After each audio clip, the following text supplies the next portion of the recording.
ವಿಷಯುಕ್ತ ರಾಸಾಯನಿಕ ತ್ಯಾಜ್ಯ ಶಾಶ್ವತ ಪರಿಹಾರಕ್ಕಾಗಿ ದಿಲ್ಲಿವರೆಗೆ ಬರೆಯಲು ಬೇಕಾದರೂ ಸಹ ಸಿದ್ಧ. ನಗರದಲ್ಲಿ ಮಾಜಿ ಸಚಿವ ರಾಜಶೇಖರ್ ಪಾಟೀಲ್ ಅಧಿಕೃತ ಘೋಷಣೆ.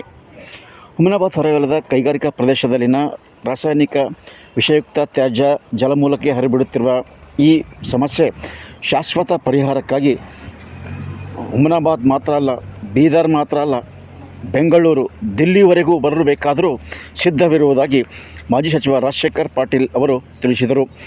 ನಗರದ ಹೊರವಲಯದ ಹಳೆ RTO ಚೆಕ್ಪೋಸ್ಟ್ನ ಗುಲ್ಬರ್ಗಾ ರಸ್ತೆ ಬಳಿ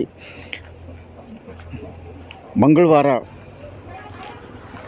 ನಡೆಯುತ್ತಿರುವ ರಸ್ತೆ ತಡೆ ಪ್ರತಿಭಟನೆ ವೇಳೆ ಅವರು ಸಭೆಯನ್ನು ಉದ್ದೇಶಿಸಿ ಮಾತನಾಡಿದರು. ಈ ಸಂದರ್ಭದಲ್ಲಿ ಆನಂದರಾಜ್ ಪ್ರಭು, ಚೈತನ್ಯರಾಜ್ ಪ್ರಭು, ಚಾರುದತ್ತ ಪ್ರಭು ಮೊದಲಾದವರು ಹಾಜರಿದ್ದರು.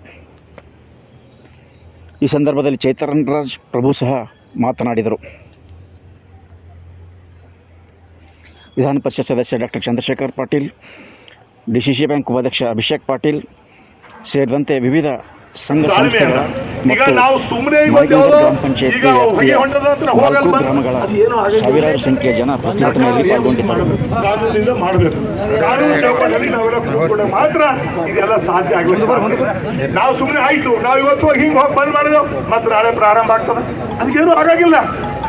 ಶಾಶ್ವತವಾಗಿ ಬಂದಾಗಬೇಕು ಅಂತ ನಮ್ಮೆಲ್ಲರ ಅನಿಸಿಕೆ, ನಾವೆಲ್ಲರ ಅದಕ್ಕೆ ಯಾವ ರೀತಿ ನಾವು ಯಶಸ್ಸು ಕಾಣ್ತೀವಿ ಅದು ನಾವು ನೋಡಬೇಕಾಗಿದೆ.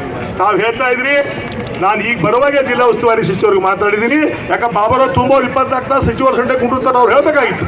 ಈಗ ನಾನು ಬರುವಾಗ ಮಾತಾಡಿದ್ದೀನಿ ಸಚಿವರಿಗೆ, ಈಗಲೂ ಮಾತಾಡ್ತೀನಿ ಇಲ್ಲಿ ಇಂದು ಸಚಿವರೇ ನೀವೇ ಬರಬೇಕು ಅಂತ ನಂದು ಕೂಡ ಉದ್ದೇಶ ಇದೆ. ಯಾಕಂದ್ರೆ ಸಚಿವರು ಕೂಡ ಹಿಂದೆ ಭೇಟಿ ಕೊಟ್ಟಿದ್ದಾರೆ. ಹಿಂದೆ ಅವ್ರು ಸ್ವತಃ ಫಾರೆಸ್ಟ್ ಮಿನಿಸ್ಟರ್ ಆಗಿದ್ದರು ಕೂಡ ಇವತ್ತ ಏನು ಫಾರೆಸ್ಟ್ ಡಿಪಾರ್ಟ್ಮೆಂಟ್ ಬರ್ತಕ್ಕಂಥ ಪರಿಸರ ವಿಭಾಗದವ್ರಿಗೆ ಕೂಡ ಅವ್ರು ಕಳಿಸಿದ್ರು. ಇಲ್ಲಿ ಗಾಡಿ ನಿಲ್ಲಿಸಿದ್ರು, ಎಷ್ಟು ಪೊಲ್ಯೂಷನ್ ಬರ್ತಾ ಇದೆ ಎಂಬುದು ನೋಡಿದ್ರು. ಎಲ್ಲರೂ ಕೂಡ ಆಯ್ತು. ಇವತ್ತು ಅವ್ರು ನಮ್ಮ ಜಿಲ್ಲಾ ಉಸ್ತುವಾರಿ ಸಚಿವರಿದ್ದಾರೆ, ಅಧಿಕಾರ ಸಚಿವರಿದ್ದಾರೆ. ಇವತ್ತು ಕೂಡ ನಾವು ವಿನಂತಿ ಮಾಡ್ತಾ ಇದ್ದೀವಿ ಸಚಿವರೇ ತಾವು ಬನ್ನಿ. ಇವತ್ತೇನು ನಮ್ಮ ಈ ಪ್ರತಿಭಟನೆಯಲ್ಲಿ ಭಾಗಿಯಾಗಿರ್ತಕ್ಕಂಥ ನಮ್ಮ ಅಣ್ಣ ತಮ್ಮಂದಿರು ಇವತ್ತು ಯಾಕೆ ಇದೆಲ್ಲ ನಡೀತಾ ಇದೆ, ಇವತ್ತು ಇದು ಯಾವ ರೂಪಕ್ಕೆ ಹೋಗಿದೆ, ಈ ರೂಪಕ್ಕೆ ಬರ್ಲಕ್ಕೆ ಕಾರಣ ಏನು? ಇದು ಒಂದೇ ಸರ್ಕಾರ ಇಲ್ಲ, ಅನೇಕ ಸರ್ಕಾರಗಳು. ಹಿಂದೆ ಭಾರತೀಯ ಜನತಾ ಪಕ್ಷ ಸರ್ಕಾರ, ಈ ಕಾಂಗ್ರೆಸ್ ಸರ್ಕಾರ ಇದೆ, ಇದಕ್ಕಿಂತ ಹಿಂದೆ ಕೊಲಿಷನ್ ಗೌರ್ಮೆಂಟ್ ಇತ್ತು. ಎಲ್ಲ ಸರ್ಕಾರ, ನಾವು ಯಾವ ಸರ್ಕಾರ ಬಗ್ಗೆನೂ ಕೂಡ ಆ ಸರ್ಕಾರ ಈ ಸರ್ಕಾರ ಅಂತ ಮಾತಾಡೋದಕ್ಕಿನ್ನೂ ನಮಗೆ ನಮ್ಮ ಜನರಿಗೆ ಒಳ್ಳೇದಾಗಬೇಕು ಹೇಳ್ತಾ ಇದ್ರು. ಪಾಪ ನಾನು ಗಜೇಂದ್ರ ಮಾತಾಡಿದ ವಿಡಿಯೋ ನೋಡೋದ, ಬಾಬರೋ ತುಂಬ ಮಾತಾಡಿದ ವಿಡಿಯೋ ನೋಡೋದ, ನಾನು ನಮ್ಮ ತುಂಬವ್ರು ಮಾತಾಡಿದ ವಿಡಿಯೋ ನೋಡೋದ. ನಾನು ಹೇಳ್ತಕ್ಕಂಥದ್ದು ಜನಸಂಪರ್ಕವಾಗಿ ಜನರಿಗೆ ಇಲ್ಲೆಲ್ಲ ತಾವು ಕೂತಿದ್ರಿ, ನಿಮ್ಗೆ ಒಳ್ಳೇದಾಗಬೇಕು. ಇವತ್ತಲ್ಲಿ ಬರ್ತಕ್ಕಂಥ ನೀರು ಶುದ್ಧವಾದಂಥ ನೀರು ಸಿಗ್ಬೇಕು. ಇದು ಬರೀ ನಿಮ್ಮ ಊರಿಗಲ್ಲ, ಹುಮ್ನಾಬಾದ್ಗೂ ಬರ್ತಾ ಇದೆ.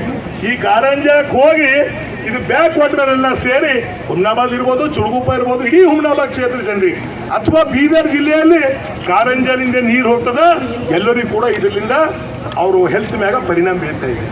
ಆದರೂ ಕೂಡ ವಿಶೇಷವಾಗಿ ನಮ್ಮೇನು 4-5 ಹಳ್ಳಿಗಳವ, ಅಲ್ಲಿ ಜಾಸ್ತಿ ನಮಗೆ ಕಷ್ಟ ಆಗ್ತಾ ಇದೆ. ನಿಮ್ಮ ಕೂಗು, ನಿಮ್ಮ ಕಷ್ಟ ಏನಿದೆ ನಮಗೆ ಮನವರಿಕೆ ಆಗಿದೆ. ಇವತ್ತಲ್ಲ, ನಾನು ಈ ಕ್ಷೇತ್ರದ ಶಾಸಕನಾಗಿ ಸುಮಾರು 19 ವರ್ಷ ಸೇವೆ ಮಾಡಿದ್ದೆ. ಇದೇ ನಮಗೆ ಪರಿಚಯ ಇಲ್ಲ ಅಂತಲ್ಲ, ಇದು ಹೆಂಗಾಗಿದೆ, ಏನಾಗ್ತಾ ಇದೆ ಎಲ್ಲರೂ ಕೂಡ ಗೊತ್ತಿದೆ. ನಾನು ಹೇಳ್ತಕ್ಕಂಥದ್ದು ನಮ್ಮ ಹೋರಾಟ ಯಶಸ್ವಿ ಆಗಬೇಕು. ಗುಂಡು ರೆಡ್ಡಿ ಅವರೇ, ಎಲ್ಲರೂ ಸಹಕಾರ ತಗೊಂಡು ನಾವೆಲ್ಲರೂ ಒಳ್ಳೆಯದಾಗಿ, ಸುಮ್ಮನೆ ನಾವೇನೋ ಚಟಕ್ಕೆ ನಾವು ಮಾತಾಡಿದ್ವಿ, ನೀವು ಮಾತಾಡಿದ್ರಿ, ಮತ್ತೊಬ್ಬರು ಮಾತಾಡಿದ್ರಿ ಅದು ಏನು ಮಾಡೋಕ್ಕಾಗಲ್ಲ. ಇವತ್ತು ಅಸಿಸ್ಟೆಂಟ್ ಕಮಿಷನರ್ ಇದ್ದಾರೆ, ಅವ್ರು ಕರ್ತವ್ಯ ಏನಾದ್ರೆ ನಿರ್ವಹಣೆ ಮಾಡಿ, ಅವ್ರಿಗೆ ಯಾವ ರೀತಿ ಅವ್ರು ಬಂದಿದ್ದಾರೆ, ಏನು ಜವಾಬ್ದಾರಿ ಅಂತ ಅವ್ರು ಕೇಳೋಣ. ಇವಾಗ ನಾನೇ ದಂಡಾಧಿಕಾರಿಗಳಿದ್ದಾರೆ, ಅವ್ರದ್ದು ಏನಿದೆ ಕೇಳೋಣ, ಎಲ್ಲ ಕೇಳೋಣ. ಮುಂದೆ ಏನು ಮಾಡಬೇಕು ಅಂತದ್ದು ಏನು ಮಹಾರಾಜರು ಇವತ್ತು ಆನಂದರಾಜ್ ಮಹಾರಾಜರ ನೇತೃತ್ವದಲ್ಲಿ ತಾವು ಮಾಡ್ತಾ ಇದ್ದಾರೆ. ನಾನು ಇವತ್ತು ಅದು ಭರವಸೆ ಕೊಡ್ಲಕ್ತಾ ಇರ್ತೀನಿ. ಆನಂದರಾಜ್ ಮಹಾರಾಜರು ಏನು ನಿರ್ಣಯ ತಗೋತಾರ ಆ ನಿರ್ಣಯ ಪರವಾಗಿ ನಾನು ಕೂಡ ನಿಲ್ತೀನಿ ಅಂತ ನಾನು ಹೇಳಕ್ಕಿಲ್ಲ. ಅವ್ರು ಏನು, ಯಾಕಂದ್ರೆ ಈ ಪ್ರಾರಂಭ ಅವ್ರಿಂದ ಆಗ್ಯಾರ. ಈಗ ನಿರ್ಣಯ ನಾವು ಯಾರು ರಾಜಕೀಯೇತರ ಮಾಜಿ ಸಚಿವರು, ಶಾಸಕರು, ವಿಧಾನ ಪರಿಷತ್ ಸದಸ್ಯರು ನಾವ್ಯಾರು ನಿರ್ಣಯ ಮಾಡ್ತಕ್ಕಂಥದ್ದಲ್ಲ. ನಿರ್ಣಯ ಮಹಾರಾಜರು ಮಾಡಿ, ನೀವು ಯಾವ ರೀತಿ ಮಾಡ್ಬೇಕಂತೀರ ನೀವು ಮಾಡಿ. ಸಂಪೂರ್ಣವಾದಂಥ ಸಪೋರ್ಟು, ಸಹಕಾರ ನಮ್ಮಿಂದ ನಿಮಗೆ ಸಿಗ್ತದೆ. ಇವತ್ತು ನಾನಿಷ್ಟೇ ಹೇಳ್ತೀನಿ, ಇವತ್ತೇನು ಉಸ್ತುವಾರಿ ಸಚಿವರಿಗೆ ಕೂಡ ನಾನು ಈ ದೂರವಾಣಿ ಮೂಲಕ ನಾನು ಫೋನ್ ಮಾಡ್ತೀನಿ. ಇವತ್ತು ಇನ್ನೂ ಕೂಡ ಸಚಿವರಿಗೆ ನಾನು ರಿಕ್ವೆಸ್ಟ್ ಮಾಡ್ತೀನಿ, ಆ ಬೆಳೆ ವಿಕೋಪ ಏನಿದೆ ಅದಕ್ಕಿಂತ ದೊಡ್ಡ ವಿಕೋಪ ಇದಿದೆ. ನಾವು ಇಲ್ಲಿ ಬಂದು ಹೋಗಬೇಕು, ಏನೊಂದು ಅರ್ಧ ತಾಸು 4 ತಾಸಲ್ಲಿ ನಾವು ಬಂದು ಹೋದ್ರೆ ಒಳ್ಳೇದಾಗ್ತದ ಅಂತ ನಾನು ಸಚಿವರು ಕೂಡ ರಿಕ್ವೆಸ್ಟ್ ಮಾಡ್ತೀನಿ. ಜಿಲ್ಲಾಧಿಕಾರಿಗಳಿಗೇನೋ ಅವ್ರಿಗೆ ಟೆಂಪ್ರೇಚರ್ ಬಂದಿದೆ ಅಂತ ಅವ್ರಿಗೆ ಸಚಿವರ ಜೊತೆಯಲ್ಲಿ ಕೂಡ ಹೋಗಿಲ್ಲ. ಅದಕ್ಕೆ ನಾನು ಅವರಿಬ್ಬರಿಗೂ ಕೂಡ ಬಾಲಾಜಿ ಜೊತೆ ನಾನು ಮಾತಾಡಿಸ್ತೀನಿ. ನಿಮ್ಮ ಹೋರಾಟ ಇಲ್ಲ ಬರಲೇಬೇಕು ಅಂದ್ರೆ ನಿಮ್ಮ ಜೊತೆ ನಾನು ಇರ್ತೀನಿ. ನಮಗೇನೋ ಬೇಕು ನಾನು ಹೇಳ್ತಕ್ಕಂಥದ್ದು ಇವತ್ತು ಅದು ಏನದ ಇದು ಆಗ್ಬೇಕು. ಅದ್ರ ಸಲುವಾಗಿ ನೀವೆಲ್ಲ ಕೂಡಿ ಸಮಾಧಾನ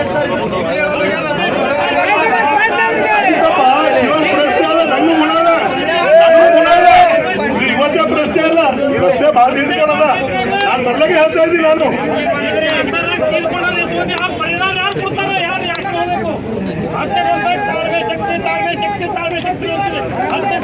ಆಯ್ತಪ್ಪ, ನಾನೇನು ಹೇಳ್ತಾ ಇದ್ದೀನಿ, ತಾಳ್ಮೆ ಶಕ್ತಿ ಹಿಂದೆಲ್ಲಿ ಹೋಗಿತ್ತು,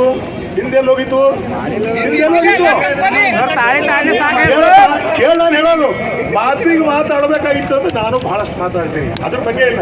ಇವತ್ತು ನಮ್ದೇನು ಸಂಕಟದಲ್ಲಿದ್ದೀವಿ, ಇವತ್ತು ನಮಗೆ ದೂರ ಆಗ್ಬೇಕು. ಇವತ್ತು ನಮ್ದೇನು ಬರಬೇಕು, ಅವ್ರಿಗೆ ಬರ್ತಕ್ಕಂಥ ನಾವು ಕೂಡ ನಾವು ಮಾತಾಡ್ತೀವಿ. ಅವ್ರಿಗೆ ಕರೆಸಿ ನಾನು ಮಾತಾಡ್ತಕ್ಕಂಥ ವ್ಯವಸ್ಥೆ ನಿಮ್ಮೆಲ್ಲರೂ ಕೂಡ ಮಾಡ್ತಾರೆ. ನಿಮ್ದು ಏನಿದೆ ನಿಮ್ಮ ಜೊತೆ ನಾವಿದ್ದೀವಿ. ಇವಾಗ ಬರೀ ನಿಮಗೆ ಅಂತಲ್ಲ, ಇದು ದುಷ್ಟ ಪರಿಣಾಮ ಎಲ್ಲರನ್ನೂ ಬೀಳ್ತಾ ಇದೆ. ಇವಾಗ ಬರೀ ನಿಮ್ಮೆಗೆಲ್ಲ ಪಾಪ ನಿಮ್ಮೆಗೆ ಜಾಸ್ತಿ ಆದರೆ ಬೇರೆಯವ್ರನ್ನ ಕಡಿಮೆ ಕೂಡ ಇದೆ. ಅದ್ರ ಸಲುವಾಗಿ ದಯಮಾಡಿ ಶಾಂತ ರೀತಿಯಿಂದ ತಾವು ಹೋರಾಟ ಮಾಡಿ ಯಶಸ್ವಿ ಆಗ್ತದೆ. ಮತ್ತು ನಾವು ನಿಮ್ಮ ಜೊತೆಲಿ ಇರ್ತೀನಿ. ಎಲ್ಲಿವರೆಗೆ ಇದು ಬೆಂಗಳೂರುವರೆಗೆ ಹೋಗಲಿ, ದಿಲ್ಲಿವರೆಗೆ ಹೋಗಲಿ, ಅಲ್ಲಿವರೆಗೆ ನಿಮ್ಮ ಜೊತೆ ನಾನು ಇರ್ತೀನಿ. ಜೈ ಹಿಂದ್, ಜೈ ಕರ್ನಾಟಕ. जो अधिकार दिया है उसी के अनुसार हम यहाँ शांतिपूर्ण प्रोटेस्ट कर रहे हैं। ये पता चला है हमें कल ही कि 3 या 4 फैक्ट्रीज को ऑलरेडी क्लोजर ऑर्डर दिया गया है। उसके लिए जोरदार तालियों से सरकार का अभिनंदन हो। लेकिन ये केवल 3 या 4 फैक्ट्रीज नहीं है, ऐसी बहुत सारी केमिकल फैक्ट्रीज हैं। हमारा एक ही निवेदन यह है कि जो केमिकल फैक्ट्री पोल्यूशन कर रही है, हमारी हवा को, हमारे पानी को जो फैक्ट्रीज दूषित कर रही है, वो सारी फैक्ट्रीज परमानेंटली क्लोज हो। और जो फैक्ट्रीज हमारे हवा को, पानी को दूषित कर रही हैं, मैं कहना चाहूंगा कि जो लोग ये कर रहे हैं उनको कभी भी सुकून नहीं मिलेगा, क्योंकि हजारों माता बहनों की हाय लग रही है। उनको हजारों माता बहनों की हाय लगेगी। तो इसलिए सरकार से करबद्ध निवेदन है कि जो फैक्ट्रीज पोल्यूशन फैला रही है, हमारे पानी को, हमारी हवा को गंदा कर रही है, उनको परमानेंटली क्लोज किया जाए। ये 1-2 नहीं है, और ऐसा बहुत बार हो चुका है। 2-3 साल पहले 2023 में, 24 में, 25 में सरकार का ऑर्डर आया था कि फैक्ट्री बंद करो। 2-3 फैक्ट्री बंद करते हैं, फिर वो फैक्ट्री चालू हो जाती है, फिर बार वो फैक्ट्री चालू हो जाती है। बंद करते हैं, फिर चालू हो जाती है। हम ये नहीं चाहते, हम चाहते हैं परमानेंटली बंद हो। हम सबका एक ही आवाज होना चाहिए, फैक्ट्री हटाओ, जान बचाओ।